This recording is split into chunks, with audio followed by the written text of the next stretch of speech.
It's sight unseen, so you can't inspect it.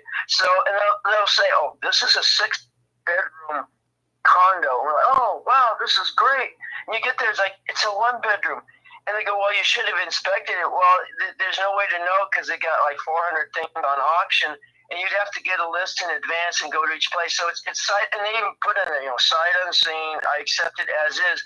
Well, that's fine unless you lie about the things. Because you go 6-bedroom. Wow, we got this big thing. And you get there, it's like it's only 1 bedroom. It's like, what are we gonna do with this? So that's how scammy the business was back in 2008. Yeah, what city was it in? We actually, this started the whole deal when we went to Phoenix because Slicky bought something in Oxnard. His was, they said it was 6-bedroom. When we show up there, it's like in Oxnard, it was like 1.5 bedroom, and it was in the shady side of Oxnard. There's a good side and bad side. And literally, they have railroad tracks in the center of the place, and one side is like on the wrong side of the tracks, literally like gangbangers and all this stuff, and the other side's really nice. And he was on the wrong side of the tracks, and he was stuck with it.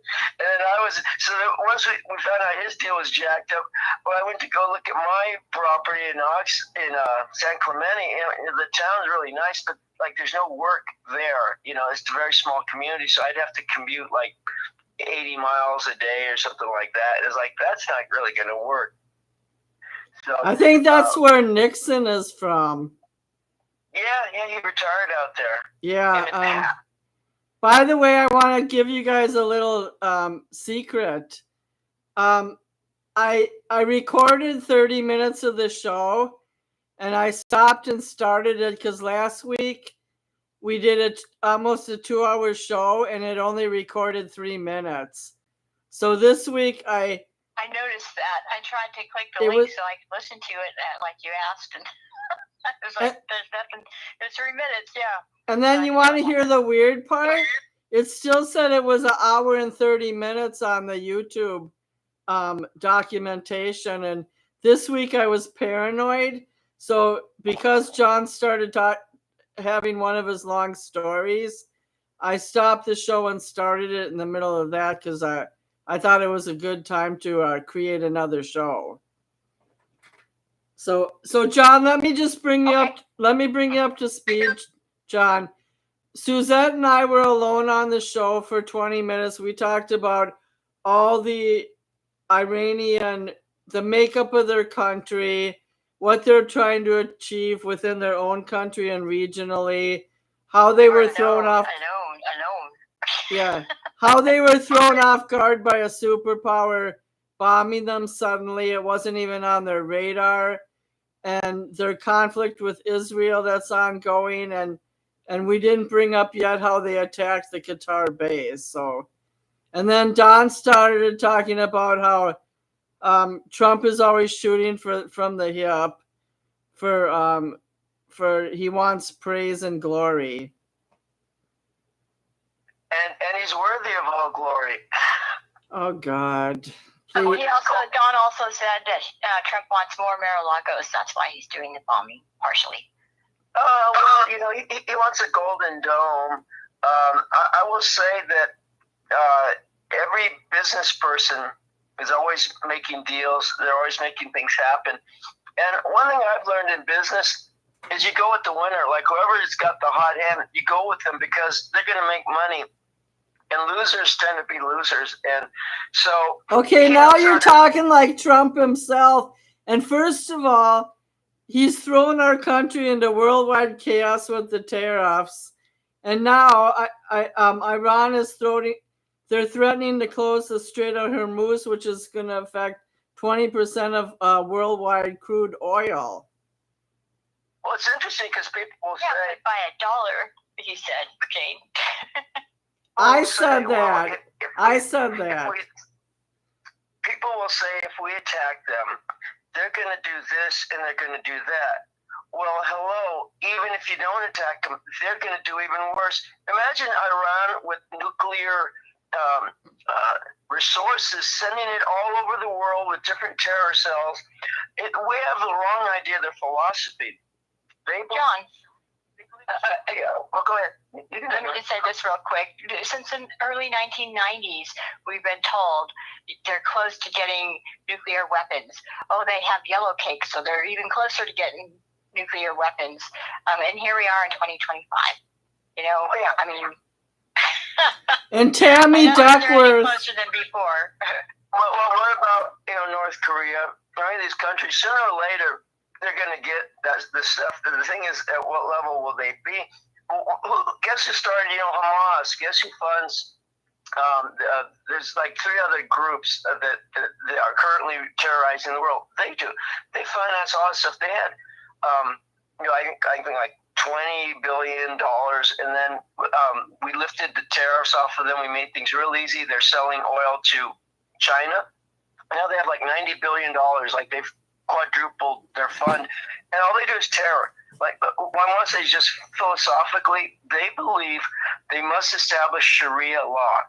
The only question is 2 ways: jihad, if they have the power, or through coercion, which takes a long time. But their objective, their sworn objective, is to kill every Jew. Like that's their, what's your to-do list today? Kill Jews. And establish Sharia. Though. It's any infidel. It's not just Jews. Okay, right. So what I'm saying is this? It's like if you have a neighbor or someone far away, and every day they wake up saying, "I'm going to kill John. I'm going to kill John. Oh, I'll bomb this place. I'll bomb that place. I'll bomb friends of John." And after a while, you go, and this has been going on how long? This is their whole life. Their kids run up to the reporters and slash. They make the motion of slashing the throats, and they start throwing rocks at them. And it's like, so I don't mind. It's like you got to take these people out, the culture out, before it gets powerful enough to where you can't. Like as it is now, they can start bombing stuff all over the place. I mean, the whole world. So it's. One way or another, you're gonna have to deal with them. I guess the thing to do is to knock their feet out while they're powerless to do anything about it. I mean, that's one philosophy. I mean, what's the other option? Let them have launching capability. That's a good. No, that's why we're there. And being nice doesn't. Can you speak up, John, a little bit, please? I can't hear you. Yeah, being nice doesn't work. And I learned that a long time ago. But the thing is that everybody is in an experimental reality, and we don't know what in the world Iran would have done, even if they enriched for a nuclear bomb. This would have happened sooner or later anyway. So John, the president, are right. We have to do something. This again is a thought out, whimsical plan to keep the king in charge. And you heard Marjorie Taylor Greene today.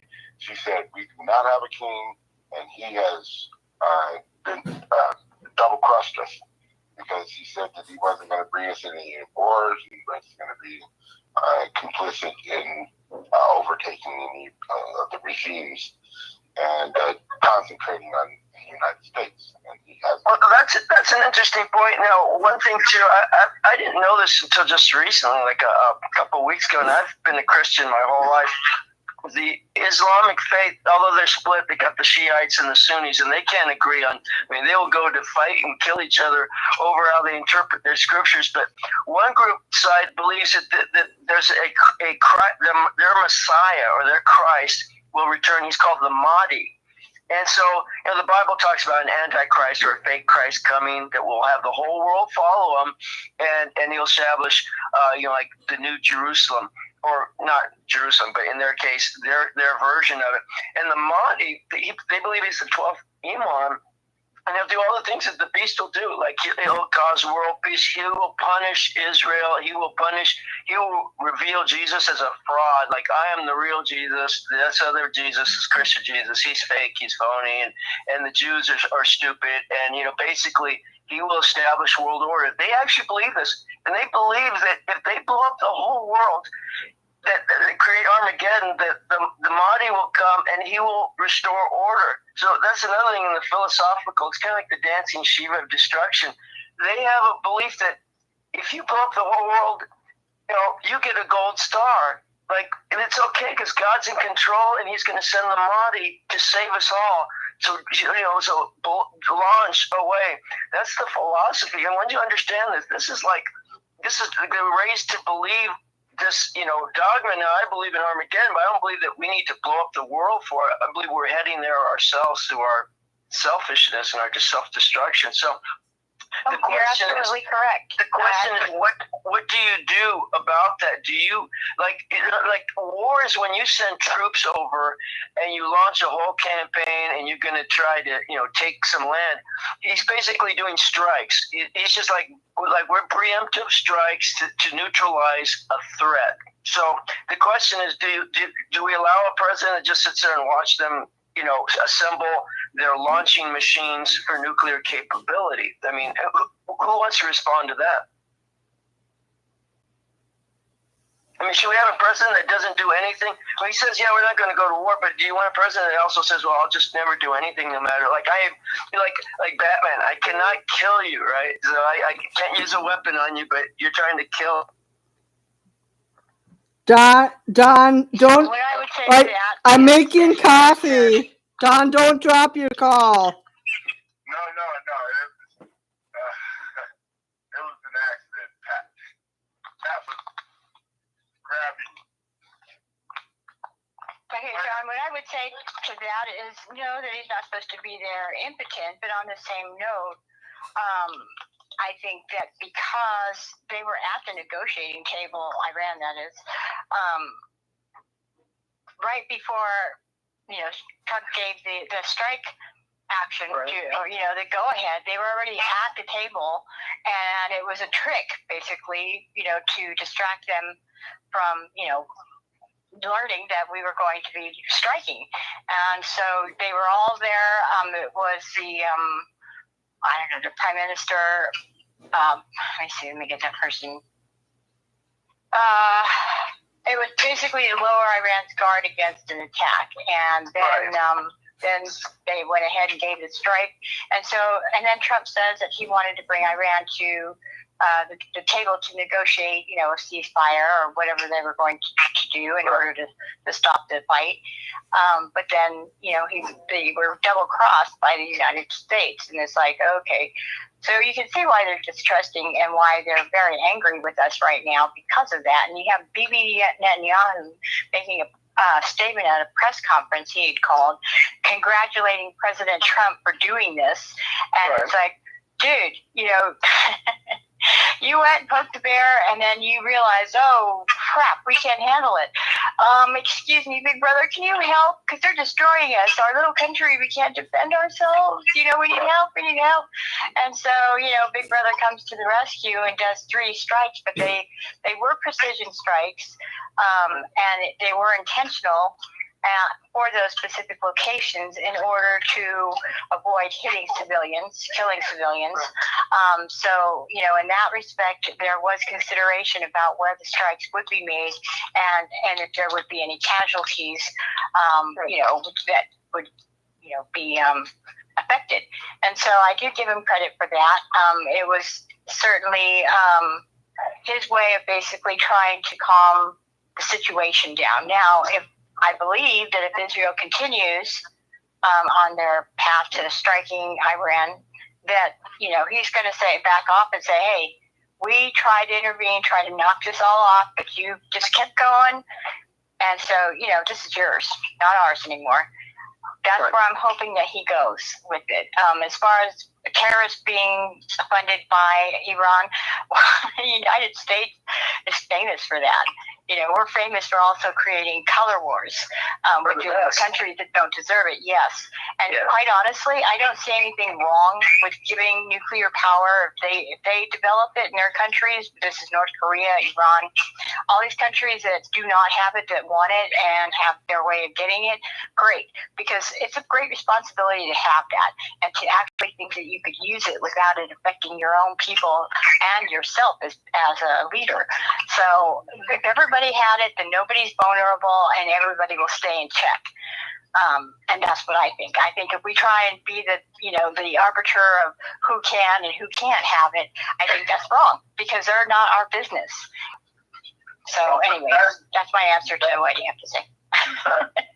Exactly. And remember what I said, divide, expect, and deny? That's what's happening. This is a money grab. This is all this other stuff is bullshit. It's just an illusion. You know, you're looking at this while he's going behind everyone's back and making, who knows if they're illegal cryptocurrencies. These are alternate monies. And we don't know the dollar is the official dollar. And these others are backed up. You're getting your money from where? Selling citizenships. You're selling, again, your hotel.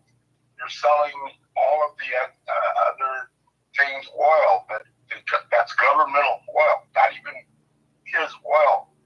He's got tentacles right now in the cyber security while he's developing his own media, Trump media. So where's your proof of all this? Do you have receipts? No, just look it up. No, I don't want to look it up. If you're going to bring something to the table, that you're claiming that's fact, you need to bring the receipts, not me. I got the receipt. I can bring the receipt. I'll put them in the text. Bottom line is that he's making so much money right now, it's not even funny. And it's at taxpayer expense because a lot of this money is going in his pocket also from the shutdown of these governmental agencies. So these are things that are making him, rich beyond belief. Well, he's very upfront about it. He said he wants to make us the AI capital of the world and the digital currency capital of the world. So, I mean, he's on the record saying this is his intention. So, but also, he was very. It's illegal, John. A lot of this is illegal. Well, everything's illegal. The taxes, the IRS, the Federal Reserve is a joke, right? We don't vote for these people, and they're the ones who create the inflation. But kind of to answer to Suzette's point, here's the question. So let's say I'm the president of the United States, and I go, I want to deal with Iran. They're a problem. They sponsor so much terror. They're messing up our little world control program. And you go, okay, he gave them a very clear deadline. And we've been negotiating with them for how long? How many decades? And even since his first administration, they said, they were very clear, you cannot have nuclear war capability. They told him that you will never, and they said you will never have that ability under our watch. And then Biden comes along, and they have the same posture, except we're going to be really cool, like a hippie parent. Like, you shouldn't do bad things, but you live with your girlfriend. She comes home, you bring weed home. It's like just smoke it outside. But we're against it, but we'll let it happen. That's kind of the philosophy. And Trump's kind of the old school guy, like there's nothing in this house. Not my house, my rules.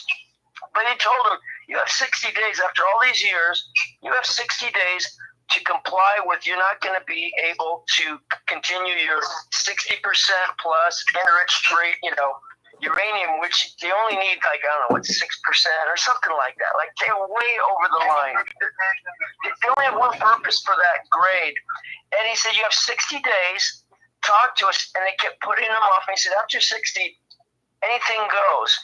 And you don't want to know, right? You don't want to know what's going to happen. And that's what he did. So to me, he was very clear. He never said he was going to attack the U.S. Iran never said they were going to attack the U.S. or anything like that. In fact, the main thing is that yes, they did. They have 400 million tons of enriched uranium, which we were going after. That was the main treasure. And it's all missing. They've taken it because they got wind of the attack 24 hours ahead of time, and they were able to put it in a different location. That they may have done, but the point is that what else can you do? Just let them continue. They're going to continue. Do you believe Do you think if accomplish their mission? well, either way, you do nothing or you do something. They're going to do. Here's the question: do you think right now, if they had a button and they could blow up the U.S. or major military, or they could blow up Israel, do you think that they would hesitate to push the button? Just on their normal, the way they do business. Not with Israel, but I want to make a comment because I've been gone 5 minutes. Some of the situations in the Middle East, like the Yemenis people being starved to death for over 3 years because of Saudi Arabia influence, I don't think Iran sees all the people they help as co-terrorists. They look as people they're trying to support. They live together. They're a big neighborhood. It just happen to be about 6 countries. Yeah, I think this is where the passion and the anger, or not call it anger, like where we start to argue or debate fiercely. It's just we have a difference in how we view people. Like some people are like, hey, do whatever you want and don't worry about the guy next door. And another person's going like, they're building bombs next door. Their kid's kind of a loner. Like we should keep an eye on this. Other people like just mind your own business. And though they're both valid philosophies, I just believe, just looking at biblical prophecy, it's going to head to Armageddon, and probably their Mahdi will rise to power, because it says the beast in the Bible will behead, the image of the beast will behead people. They'll put the order out. The only countries that behead people are Muslim countries. The 666, that symbol is actually on the bandanas that the terrorists wear. It's their letters. It looks like a 666 when you compare it to Hebrew. It's in Arabic. So there's a lot of stuff. Well, I was gonna say that the West. Jews can't build Wait on. the rock because the Muslims control it. It's very interesting how it's all interlocked. But I believe that Bible. John, I have to make an announcement. I won't be able to talk the rest of the show because when I do, it makes a cackling sound. So I'm just going to make this last comment. Because Israel did all these strikes and the U.S. got involved, Russia, China, and Iran are going to go against the Western powers. And we just started Armageddon. They're going to do that anyway. So they're going to do that anyway. They're doing bricks. Okay, you guys keep talking. Every time I talk, I make a cackling noise, so I can't talk. We like when you cackle, but going back to the point, it's just philosophically, if you think that someone's going to kill you and you do preemptive, and another person says they were never going to kill you, don't worry about it, you're getting too radical, that's where the differences are. So, and I understand that. It's like guys think that nothing's going to happen, just ignore Iran, forget the whole 4,000 year or 2,000 year history of jihad and of Sharia and of sweeping Europe. Nothing's changed in Iran. That is the same philosophy. So if you really are naive to that, to think, well, they're just going to leave it alone.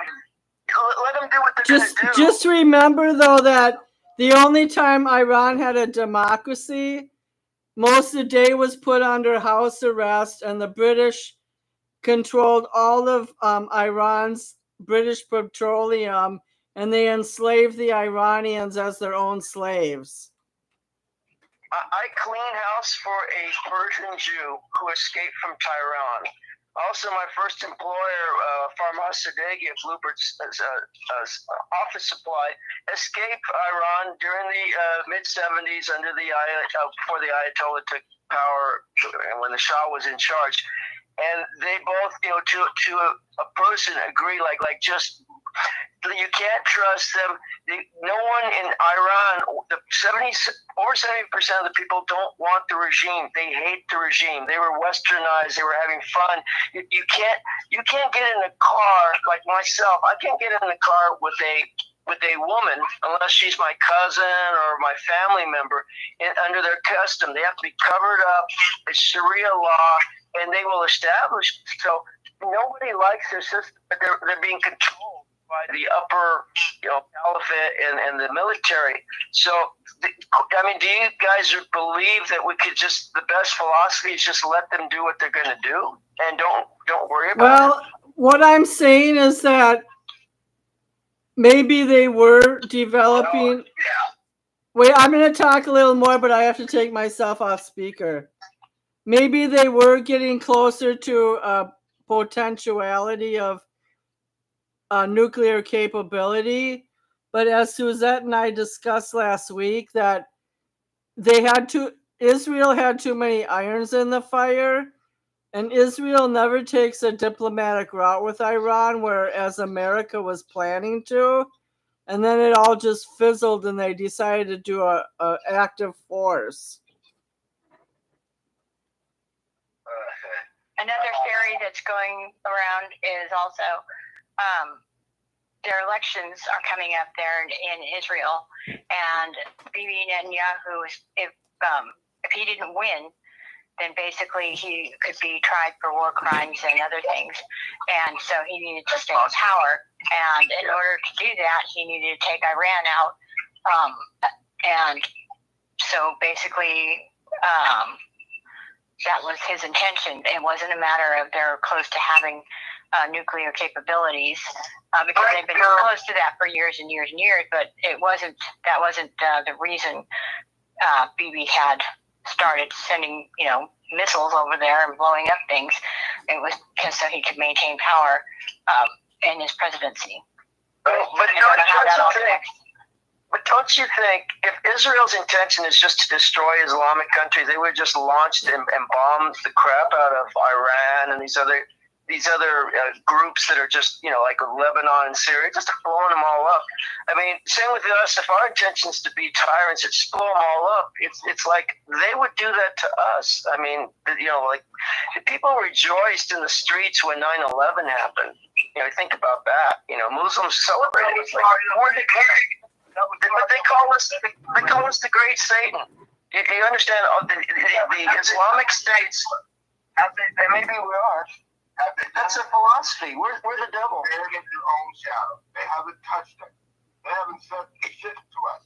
Well, here's the point. Smoke and mirrors. Okay, well, if we wanted to blow them all up, we could. You've got new unauthorized property sales and planes coming over, even though they were assigned 9 years before, but you don't accept them because they might have any kind of spy capabilities. You don't deal with the richest man in the world and expect him to go along with your every wish. And you don't have people like Marjorie Taylor Greene holding out, saying that he is going against his promises. John. Anybody else? Yeah. Marjorie Taylor Greene is a Trump fight. Do you think the Western world is our infidels in their secular gluttony, sexualized behavior? No. It's human nature. Well, Iran does. They think that we're off the mark when it comes to God. We are. You don't understand. Muslims, Islam, they don't drink. They don't generally fornicate. They might have a few wives here and there, but they don't necessarily believe in any kind. They pray 5 days. They don't believe in any kind of sin. They pray 5 times a day. Right? Well, and here's the difference. We live in a free society, so I think we can all agree whenever things are you're free or you're allowed to be promiscuous, human nature will tend to veer that direction, right? So we've tried prohibition, we've tried different things like to outlaw, pornography, right? And then we got to a point with the law system in the 70s, like, let's just freedom of speech. So we allow it to happen. Then we have porn, and we have things on TV and movies and violence. So the issue is this: her culture. Well, that's what we've got. It's true. Like we can smoke pot now, but you get your hand cut off. here's the point. Here's the point I'm saying. Yes, they're a more pure culture morally. However, if you the only one catch, if you don't do what they say, they kill you. So the question is, do you want freedom with the chance that you could do something wrong? Like God gives us free will, right? So I can kill, or I can steal, I can cheat, I can do all these things, or I can be a moral person with some consequence. In their culture, you don't have an option. You do it or you die, or your hand gets cut off, or you get beheaded. So is that the culture we want? And their philosophy isn't just optional. It's like we have to establish Sharia. We have to. This is our goal. Wake up today. Establish Sharia. Kill the infidel. Iran is not going to take our country over. Iran is not taking our country over. Well, countries collapse. They said that about Rome. They said that about Great Britain. They collapse all the time.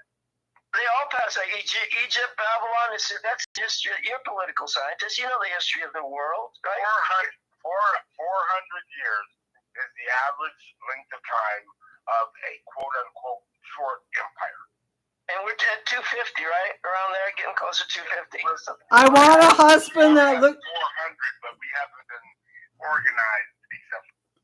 I want a husband that looks like Britney Spears' Iranian husband, who she was with for 6 years. You are attracted to destruction. That's why she dances with knives. Have you seen that one? Yes, yes. Don has a crush on Britney Spears. Don knows. He goes to her Vegas shows. He sees her after a party. I do agree with John as far as the takeover. You know, like what? Listening? Lip syncing, okay. I would go in a heartbeat, but I know she lip syncs. Nilly Vanilli, they taught her. Yeah. I mean, you look at it. It's about years, and you even go back further with Ishmael and Isaac. You know, the two bloodlines. They're brothers. You know, fighting and killing each other. They have always been. I mean, the Bible says that. So people say, well, I don't believe the Bible. Well, that's exactly why I believe the Bible. It tells me how these turn out, like in advance. I already know. Like that Babylon is facing Israel. That's biblical. It's like the Bible says, at the end of the world, Babylon and Israel are going to fight each other. You know, and then Russia will get involved, or Gog, and the kings of the east cross the Euphrates. They're ready to cross the Euphrates. It's been drying up. So, you know, these things take a little time. Armageddon takes time. You can't do it overnight. You have to do it in stages. Yeah, but I think these are all man-made things. You know, they're using the Bible to put the fear in people as far as, this is what the Bible said. This is what's happening, see? So we've got to do something about it. It's like, yeah, I don't know. I think this is kind of a forced thing that's happening. Jane thinks you're a blasphemer to that. Huh? Jane thinks you're a blasphemer for saying that. Why? No, I don't. I do think America is secularized, though, and that we're too consumed with materialism. Well, we have a society of kids that have never gone to church. They don't call themselves Christian. They believe they're atheists, or they believe that, you know, in spiritualism, but not a specific God. And this is different in America than like 50 years ago. 50 years ago, where the people were really believers and out there say, I'm a Christian, and we're in a Christian nation. Now you have a bunch of like the Europeans, you know, like with Sweden or even, you know, England. They're like we don't believe in, you know, this God thing. You know, like it's too, it's not tolerant, and it's this whole philosophy. England's never believed in God. You know, whatever you believe works for you. Just don't kill anyone. The interesting thing is, you go to Europe. Here's the problem: is as the Islamic culture gets into politics, they start becoming mayors, and like England and other places, like in Michigan, they're allowed to have, you know, where they sound their whatever noise they make when they pray 5 times a day, and they open the windows, and you can hear it throughout the whole town. It's like, oh, like under air raid. If you preach on the streets in England, they can arrest you now. They do that. that you cannot pray outside of an abortion center silently. If they walk up to you and they've done this, they say, "Are you praying?" And you go, well, "I'm not saying anything. I'm praying." They got you under arrest. It's against the law, but yet they can roll out a mat, cross the town, and it's like time to face Mecca or whatever and pray. They can do that. So, I mean, do you feel safe in a country if we were like under Sharia? I mean, do we want that? No, not at all. And you're right about that. They did make it a law if you do that. Like here in America, where we have people on the street corners, saying the end is near, repent. That's not allowed over there. And also, when you think about the different governments, as far as local, state, and federal, more and more they are getting integrated into our government. Like in New York right now, there's a Muslim who is running for mayor, which normally mayor isn't really a big thing anymore. He's just more of a, person that, waves his hand in a parade because they have city managers and their city council that make the decisions about their budgets, about everything within their cities. But they're making a big deal out of this one because they want this Muslim basically to be elevated amongst others. Now, his contender or strongest contender would be Cuomo, and he's not really anything to be, happy about. When you have those two choices, it's like, wow, what do you do with that? But you have Cuomo and Andrew or brother. Yeah, Andrew. Oh God. No. Yeah, he was already taken out. I mean, we talk about morality, and so it's like, here he is groping women left and right, and Well, that doesn't deny you the right to run. I mean, no, it doesn't. It doesn't. It doesn't at all. But you have people judging on morality, and so New Yorkers would look at him and go, "Oh, no way, we don't want him back." Whether he was doing a decent job, I wouldn't say good, but a decent job at running New York.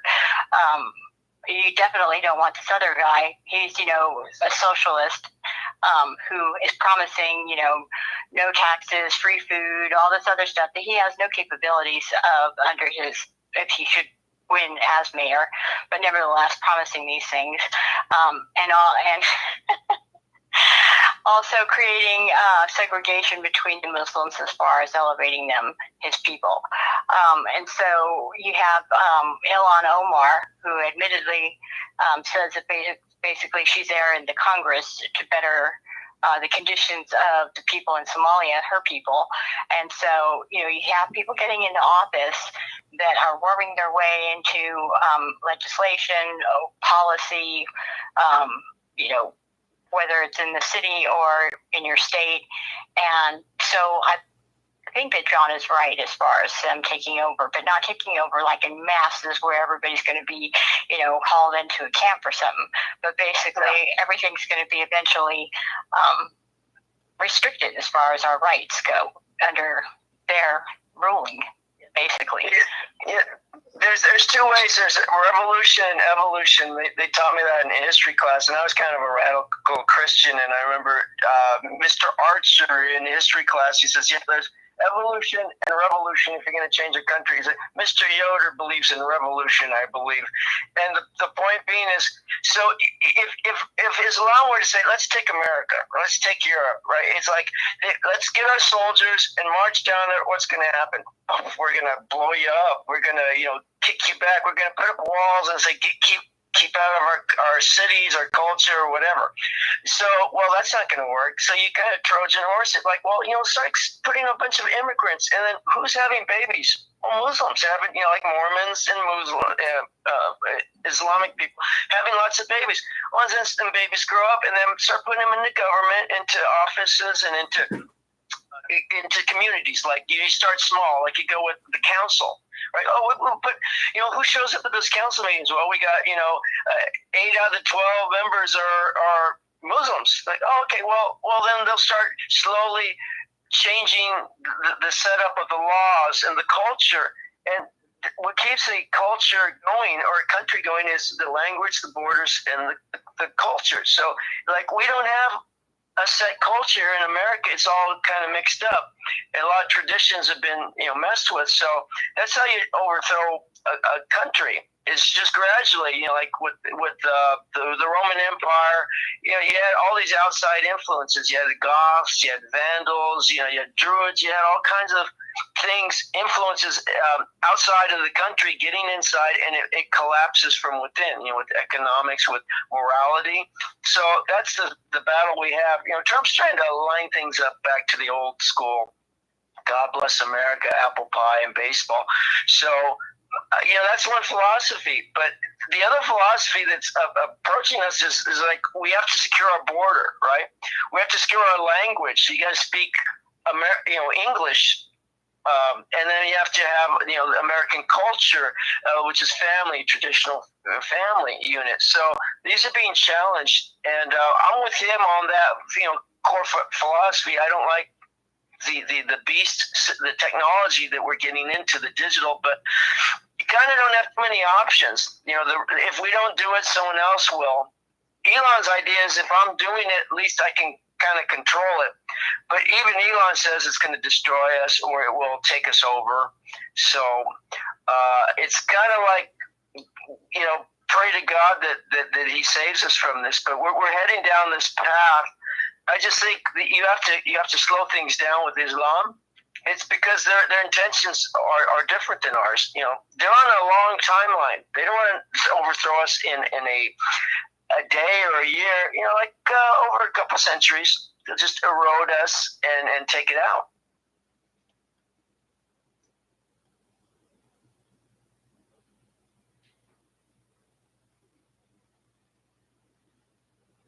Or blow the whole thing up. I'm impressed, John. You've been listening to a little bit of what I've been talking about in the past. Basically, we're talking about 50-year increments in the future. If you're looking at what these people are really doing, what they're really building, is building future connections and programs for progress for whatever they want. Or whomever it is that wants to do this, because everybody's doing it, both sides, all sides, if they're smart. But this is right now we're in the 50-year increment at 2030. We're going to see exactly where we're at and recalibrate from there. That's generally the middle term that everyone, economists and sociologists all look at, political scientists. They all look at the world in 50-year increments. And so we're going to be a minority majority. You've heard me say this every show. There is going to be a cluster of cultures here, which is what the fear was why they stopped the immigration borders. But there's going to be a minority majority where white people are going to be in minority, and they are going to have to watch their backs because I believe there's a movie out that shows what happens when the enslaved become the slave owners, and it's not a pretty picture for some, but Africans are benevolent people. We love life, we love God, and we will take care of our brothers. So we will not ever cheat. And Black people also, they also they're aggressive and angry and, all the time. angry. Except for the baby mamas, they don't take care of the baby mamas. They just bump them and dump them. Our only hope is Caitlin Clark, but they're allowing her to get beat up every night on the basketball court. They let Caitlin Clark do whatever she wants. She's the great white hostess. So, the bottom line is that us Africans will eventually have to, take over like we always do, and we will have an opportunity to make this a better place. I doubt it. It's another race out there that will take over, the Caucasian, legacy, but they won't be the Africans. You don't value life. Many don't value life. Oh, not in America? Hell no. Because we learned from the masters of the value of life. Okay, To well, that- you to know, that point, since your own leaders in Africa had sold their people into slavery, that pretty much says they don't value Not life. all of them. No, there were a few that were threatened with their lives too. They're still selling like black Filipino, Indian babies into slavery. There weren't that many few as far as it goes, because it went on for a long time, and it went on for to many different countries. So Yeah, and that's why we will be taking over. Because well, here's the question though: what is the figurehead or the ruling group that will take power? Because like you take China, that's a major. You have the U.S. and you have China. Those are the two major economic forces. And as far as military, you got throw Russia in there, and I mean those are the big three. What African country or nation has the military, the money, the technology? Most of Africa is just powerless. They're basically servants. The slaves to be exploited still with their mines and like diamonds and with natural resources. So, like, is it Uganda's going to rule the world or Kenya's going to lead the way? Ding, ding, ding, ding, ding, ding. You don't understand. Nigeria is one of the most rich places in the entire world, with their minerals, their landscape, the animals. And they've got the people. I think they have one of the largest. I think they're the largest in Africa, but it's one of the top 10 largest countries in the world. So compared to India, China, U.S., and Europe, so how long will it take? Will it take them like 200 years or 10 years? Like, are they getting actually doctors? That's a conservative estimate. About 200 years. now they allow themselves to be exploited by China, the U.S. It's all it's all Right. So they'll sell their brothers out, for the biggest tent.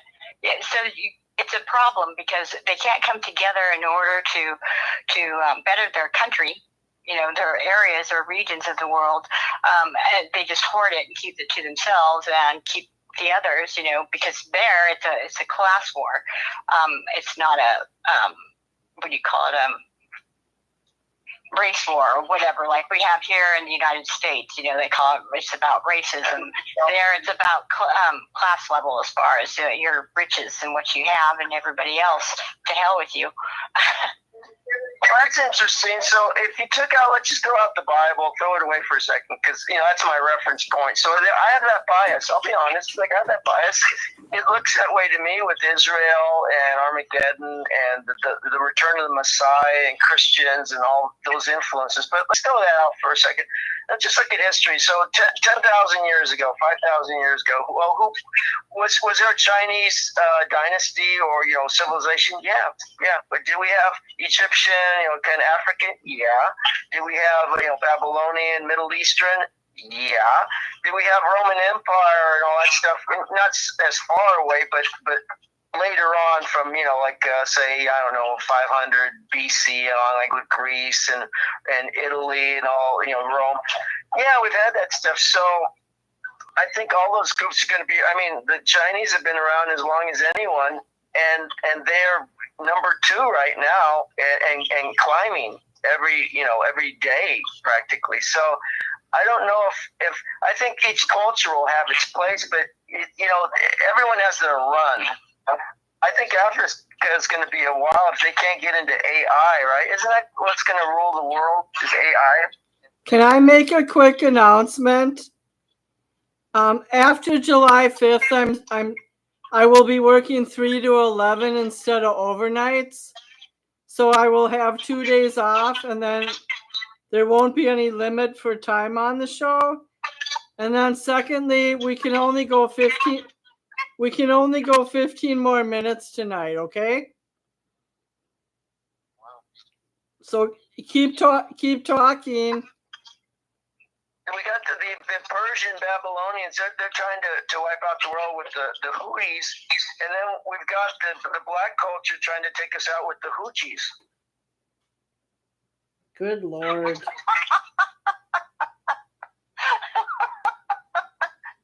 Boom. And we have the white. That's why black culture will win, because we got the best routines. And also we have white males who do date rapes. They're great at entertainment, which is sports and singing, music, dance. So black That is culture so- that's so predominant in the top 20 acts. I think about Wait a minute. The new Olympic game will be competition for twerking. I just saw a black journalist at the Dallas Morning Star who's an expert in Middle Eastern foreign policy and economic issues make like a 10-minute monologue tonight. He's not in entertainment, he's in journalism. And don't forget people like Condoleezza Rice. You're being very stereotypical. Well, what I'm saying is that people are claiming that we're racist and bigoted, but yet 2/3 of our entertainment is black, and whether it's sports, whether it's music, whether it's the arts. But what's interesting is you're looking at how cultures are influenced. Like our Mayor Bass. She for many years in the 70s went to Cuba over about 10 times as part of a group called Venceremos Brigade, which is like our struggle we will overcome, basically was the thing. And they studied Cuban politics and philosophies and how to incorporate these into overthrowing governments. And she was when Castro died, she was like, oh, there's a big loss, for the world.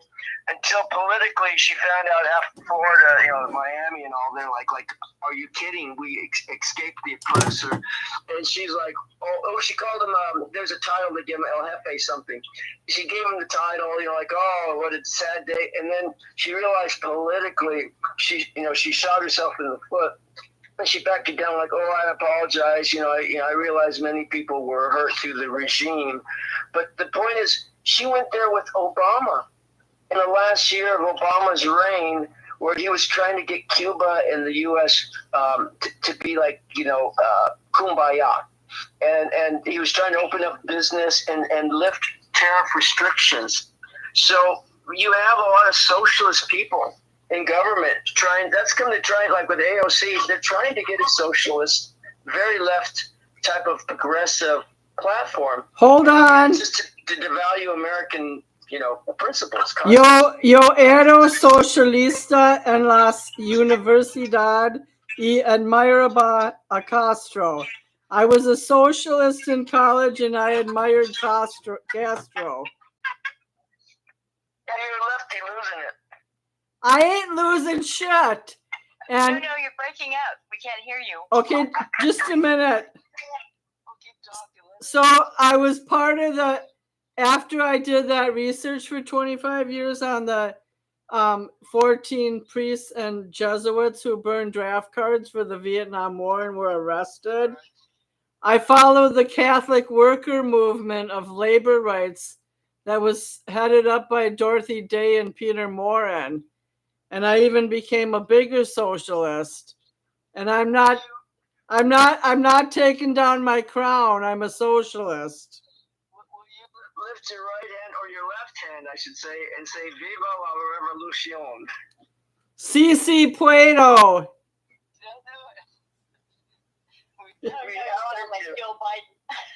Si puedo. La raza.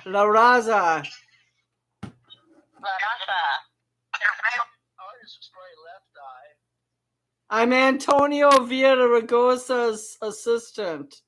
Oh my goodness. Oh my gosh, don't go there.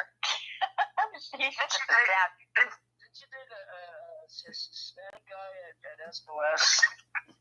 So what? His name was Martin Venegas. Oh yeah, Martin. And Frank. I dated Frank for 2 days. Oh yeah. Did you chip and dip? I think I know what you said. Okay, you guys can finish because if I talk, it causes friction, literally. Oh yeah, lots of friction. Martine, he was a fun guy. He's the kind of guy you'd meet at the Club Circus in downtown LA. Oh, very good time call, Martine. He's a nice guy. I like. Ha ha ha. Okay, so I want to change the topic just really quick. Just going to another story Jane was exploring today, and that had to do with the Supreme Court lifting the injunction that another lower court judge had placed on deportations. And with that, it was stopping Trump from sending the mass deportees to third world countries. And so now he's able to do that. Of course, you had the 3 judges, women judges, progressive, that had dissented on it, but nevertheless, the injunction was lifted. But see, that was Supreme Court, like, can it be appealed further or not? No, but there's still ongoing cases with that, but the injunction itself from that lower court was lifted. But so the lower courts have no. Because a lot of times the Supreme Court, they'll say, well, listen, regarding this issue, we're not, it's not for us, send it back, right? But in this case, they said, no, leave it alone. Let it ride. Let Trump do what he's going to do. Yeah, they let it ride. They lifted the injunction. They didn't pause it to be decided later or anything else. They lifted it. Wow. They said no. So they basically slammed that judge from doing that. Gosh, I just had what court it was in my head, and I just forgot. I think it was New Jersey. But anyway, so now we're having these stories that are coming out at the same time that injunction was lifted by the Supreme Court and basically said, you have no jurisdiction here, don't do that. So anyway. What's their next move? Are they going to legally go, okay, well, let's just challenge the process, like they need to be identified with the name tag and take their mask off to arrest people, or what's their next move? Is there anything known about that? They're saying that basically some of these third world countries that Trump wanted to send and now can, like South Sudan, what was the other one? Anyway, there were 3 really bad countries that basically right now is not advisable. Oh, Libya, that's right. Not advisable to travel. So if you're a U.S. citizen, you want to go to these countries, they're saying no, you can't because they're so dangerous. But anyway, they have court cases against these people being deported to these places because they're dangerous and inhabitable, and you're putting people in harm's way because they're not from those countries, but they're being sent there, deported to those countries. And so that's their next move, is to decide whether or not it is, they can put them in harm's way like that upon deportation. Wow. If they're not criminals or anything, yeah. So you have this veteran Marine who is 26, they have a 3-month-old baby, and they have a 2-year-old, and his wife just recently married in 2024. It doesn't say what month, but I assume probably the middle. But anyway, she is from Vietnam, and she was supposed to redo her green card in 2018, and she didn't. They found her. They gave orders for her to be deported. Because her mom didn't show up. Her mom brought her here, and they didn't show up for an appointment with immigration. Anyway, she got supposedly her deportation orders to go, and she ignored them. And then last month, she went down to deportation place she said to fix it, to reopen her case. But she said she never got any type of warning, her paperwork saying that she was going to be deported. She plays dumb, but yet somehow she goes down to the place, this month to go fix it and have her thing reopened. So I think she didn't tell her husband. And so he was kind of, yeah, you better go take care of this or something or other to get your stuff straightened out. So anyway, they arrested her there at her appointment because she already had orders and she had been, avoiding them. And so she'd been held for a month, and so now he's tugging on the America strings as far as, I'm a veteran. And, if you're in the military, you have special grace given if you marry and you bring somebody here from another country as far as, being legalized. But that doesn't stand anymore. That was taken care of in 2017, I think. That order had been rescinded, so veterans can no longer rely on that. They have to qualify to come here if you marry somebody from another country and want to bring them back. And so anyway, he's saying, the 2-year-old is saying, where's Mama? And he just keeps telling her she'll be home soon. And the other one said, as far as the other baby goes, he was breastfeeding, but now he has to give her formula, and all this deportation That's is pretty wrong. sad. But she had since 2018. It's like, why didn't she do something about it then? And then suddenly, because she is a higher risk now of being deported, she wants to claim, I didn't know anything about it, but I'm here to fix it now. When you ignore stuff, there's consequences. I feel for this guy, but hey, if you married her in 2024 and she didn't tell you about it then until then, and she's ignored it since then, what do you expect? I mean, I don't know.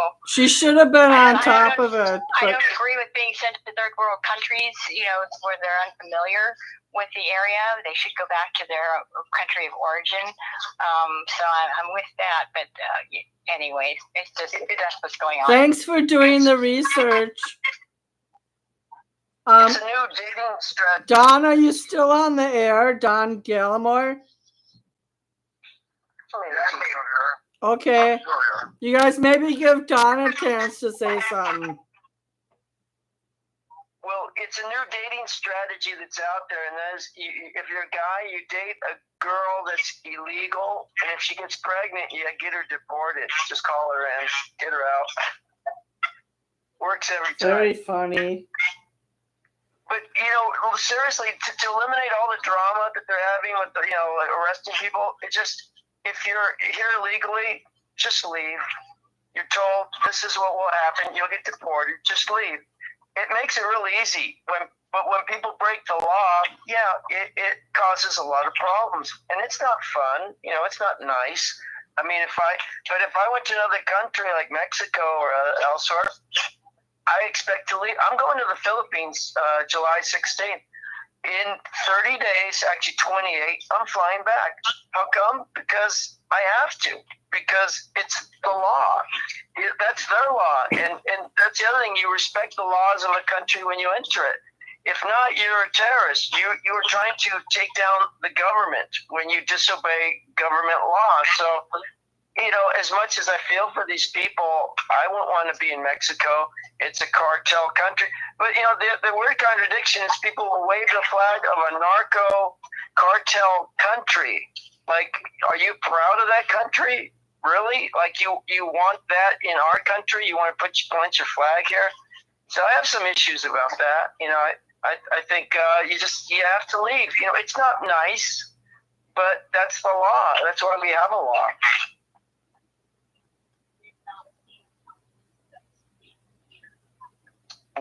What do you think, Don? Or Suzette? I was just going to say, I think the people who are protesting out there, they're blaming the wrong person. I mean, since it was the last administration that allowed so many, yes, we have them coming in every year, but the amount that was let in over the last 4 years is extreme, ridiculous. And because of that, we can't handle it. They've got to go back. It was mean to allow them all to come here in the first place because they were promised things that weren't delivered, and now they're stuck. And so some are, doing what they can to survive as far as roof over their head and food and stuff like that, standing in front of Home Depot and whatever. And, as far as, I don't see it as a punishment to deport them back to their own countries. I think some of them would rather go, but they just have no means because otherwise they're just struggling. I have a question for Don, and that is, Obama, they say, deported over 2.5 million people, way more than Trump. How come no one ever protested? How come nobody protested and burned down, buildings or cars? Because it immigration in moderation is necessary. We need to keep up our job base because there are jobs that people absolutely will not do anymore in America. But he realized that there were too many coming in, and he wanted to subtly make a show of just silently sending them back. And, they would ultimately come back because the border policies were so lax. But he would send them back, and it'd be a game of cat and mouse. 5-minute warning. 5-minute warning. Because that was right around also the time that numbers were growing drastically in immigrants. So part of that is it's like filling up. It's like a time clock, a sand time clock.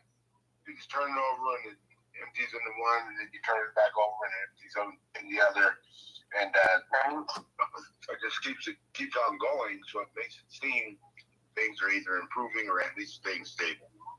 So he was just doing that. But I told you guys many times on the show, one of my favorite things as a kid was sitting on at National City in San Diego in the morning and watching all the cars go by filled with workers. And they would go to Beverly Hills and Disneyland, Anaheim, and farms. And then at night, you sit back in 15, 20 miles of cars. Yeah, they had visas to come in and be day workers. And they came in, saw the sea, all that down where you are, Suzette. They came in, worked, and then went back home at night. And I thought, everybody thought that was normal. The people in Beverly Hills, they needed their Mexican so that they could, that's why John's there. He's used to, that's his culture. Yeah, my peeps. There we go. Even though they were being exploited, it kind of worked out in a sense because they were making more money working here in the U.S. and then going home at night. And So you see all the skills that John's learned. So he's learned a lot of skills. Oh, I love America. Yes. No, we all love America. That's why they come here. And ultimately, we were talking about this in the earlier part of the show, freedom is unique. It's special. And to have entire countries that are essentially made up of free people, that doesn't happen very often in history. The problem with America is that the greed part gets into it. The exploitation of people is morally wrong. And that's the thing that all of our formulas don't input is people, is humanity. It's always a variable. So you can't say certain things are absolute laws, especially economically, because you always have that X to the infinite power that you can't put into a formula. So everything is just an experiment. We're riding along. Don't be scared, John. It'll be all right. God will put you where he's supposed to. Well, they will. I have a feeling it's going to be prison because I preach the gospel. Do you think a robot is coming? Big robot's going to